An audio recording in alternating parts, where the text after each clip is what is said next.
She's trashed her father, but he brought her up. He paid for all her education, and he got her into the television industry because he was a lighting director, an award-winning lighting director. So how cruel is that he can't see his grandchildren? She's got her reasons, hasn't she, why she fell out with her father, which you've completely avoided mentioning, that she's talked about quite publicly. It's just something trivial. Oh, it's something trivial in your opinion, but it's obviously very important to her if she decided to break up contact with him. They're both liars. Liars. They've been caught out lying. Okay. And you're the expert, Susan. But Charles has never lied, yeah?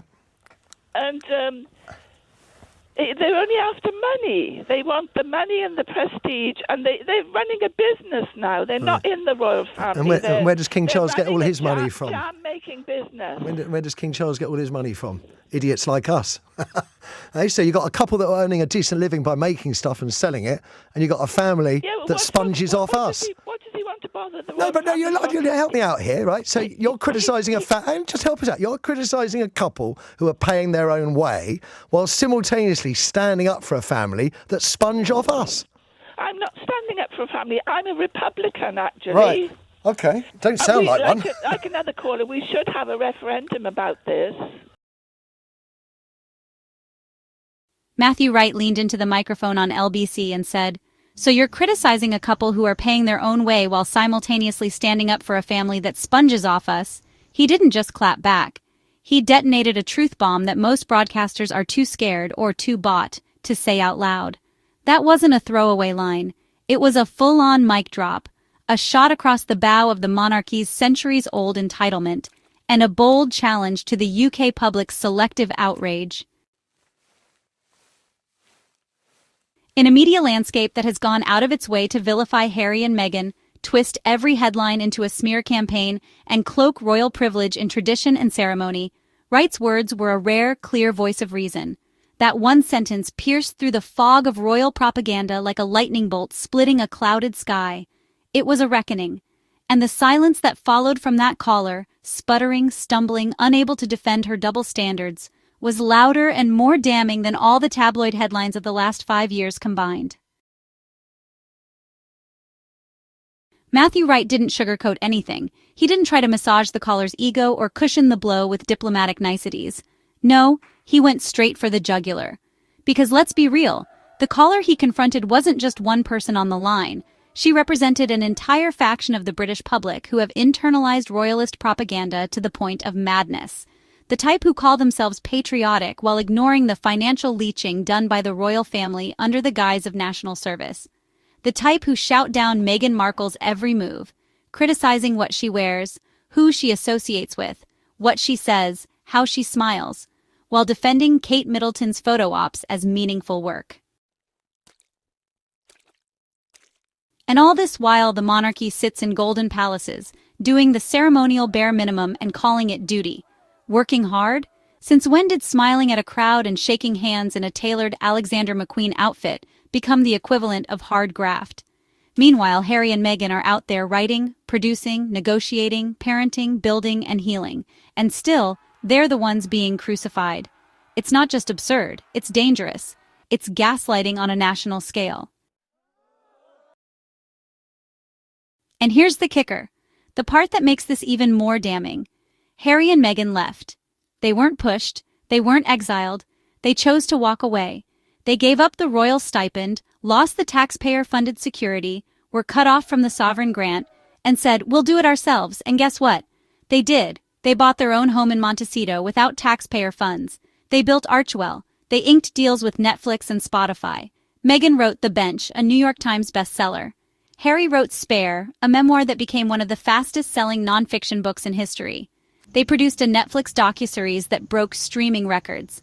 They launched the Archetypes podcast, gave inspirational speeches, partnered with World Central Kitchen, and advocated for mental health and equity.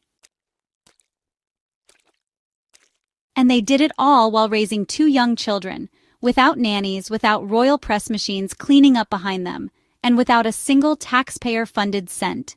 Meanwhile, the ones who stayed behind in the palace, still lounging in luxury, still jetting off in taxpayer-funded helicopters, still hiding behind palace aides and spin doctors every time a scandal breaks loose. Let's be brutally honest. This LBC caller, whether she realized it or not, was parroting the same old narrative we've been spoon-fed for decades. The narrative that says royal bloodlines matter more than actual work. The narrative that protects abusers and silences truth-tellers. The kind that gets offended when Meghan wears designer clothes she paid for, but says nothing when Charles refurbishes a palace bathroom with gold taps on the public purse. The kind that screams about Meghan's Oprah interview, but still can't find the courage to demand Prince Andrew explain his friendship with Jeffrey Epstein. These people will tear Harry and Meghan down for attending a Beyoncé concert, but say nothing when Charles spends £250,000 on gardening bills or William skips royal duties for undisclosed reasons. It's hypocrisy so thick it could choke a nation. And that's where Matthew Wright snapped. And rightly so, because it's not just about one caller's opinion. It's about waking people up from the royal fantasy they've been sold. He saw the rot under the glittering crown. He saw the double standards. He saw the injustice of it all, and he refused to stay quiet. He drew a line in the sand and said, "Enough is enough." How dare anyone criticize a couple who stepped back from the royal trough to build something for themselves, while blindly defending the same institution that has drained public funds for generations? The monarchy doesn't give back. It takes. It inherits. It consumes. It entitles. So how can anyone justify tearing down the only royals who refuse to be part of that toxic cycle? Let's talk about who's really sponging off the public. King Charles? This man sits atop an empire of land, wealth, and assets worth billions, much of which is protected from scrutiny and tax by laws crafted specifically for royal privilege. The Duchy of Lancaster alone brought in tens of millions last year, untaxed like a private corporation. He's now king, but has spent decades avoiding scrutiny over lobbying politicians in secret. Black Spider memos, anyone? And being one of the wealthiest men in Britain thanks to inherited status, not entrepreneurship or service. And yet we're told this is tradition? Let's not forget he had over £1 billion in property assets the moment he ascended the throne, most of which were never earned by labor, but simply bestowed because of an outdated belief in divine inheritance. Then there's William and Kate, the so-called modern monarchy, the fairy tale couple with Instagram-perfect smiles and scripted public appearances. They live in a literal palace, Kensington, with staff, chefs, drivers, and security, all funded by the public. They also have Anmer Hall, a country estate renovated for millions courtesy of the taxpayers, and Adelaide Cottage, another royal gift. And what do they offer in return? I mean, really, just a few ribbon cuttings, some annual charity events, and the occasional awkward press quote about mental health? They take entire months off during school holidays, disappear from public duty during family crises, and still, somehow, the media dares to frame them as hardworking. But honestly, that's not hard work. It's carefully managed performance. Now, let's contrast that with Harry and Meghan. Harry served 2 tours in Afghanistan. He founded the Invictus Games. He's advocated for wounded veterans, mental health awareness, and destigmatizing therapy long before it was even fashionable. Meghan built her acting career from the ground up. She spoke at the United Nations, launched a clothing line for charity, and consistently used her platform to amplify marginalized voices. When they stepped away from the crown, they didn't retreat. They reimagined. They created content that uplifted. They gave grants to women's groups, created community relief during the pandemic, and used their own money to feed people, build playgrounds, and support mental health organizations. They didn't beg for applause, they earned it. So when that LBC caller opened her mouth to spit out the same regurgitated hate, she wasn't expecting someone like Matthew Wright to clap back with facts. She wasn't ready to be confronted with her own hypocrisy, and that's why the moment went viral, because it exposed something deeper, something rotten, the way this country protects privilege and punishes independence, the way it coddles institutions that do nothing but drain the public while tearing down those who dare to step outside the mold. Think about the double standards. Meghan wears a $500 dress she bought herself, and the media explodes. Kate wears a $5,000 dress funded by public money, and she's praised as elegant. Harry says he needed therapy after being ignored and gaslit by his own family, and he's branded as fragile. William reportedly screams at staff, throws temper tantrums, and is constantly shielded by palace silence. And somehow, he's seen as a future king. Meghan is held to a standard the royals couldn't even dream of reaching, and the British press is complicit in every second of it.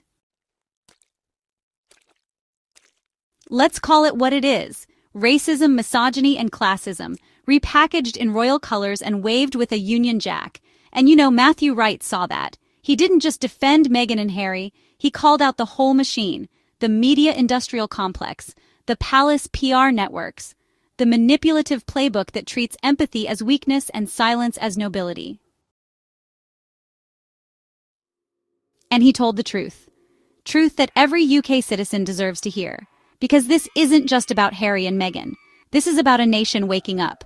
This is about realizing that tradition without accountability is, well, tyranny. That inherited wealth without transparency is exploitation. That the monarchy as it stands today is not a symbol of national pride, but a symbol of inequality, secrecy, and stagnation. So to Matthew Wright, we say thank you for speaking up, for refusing to be part of the silence, for turning a radio call-in into a moment of awakening.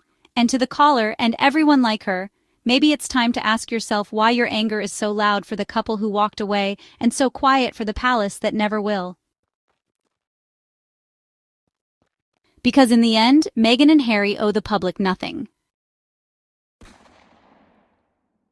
It's the monarchy, the golden-spooned, taxpayer-funded, secretive institution behind the palace walls, that owes all of us an explanation.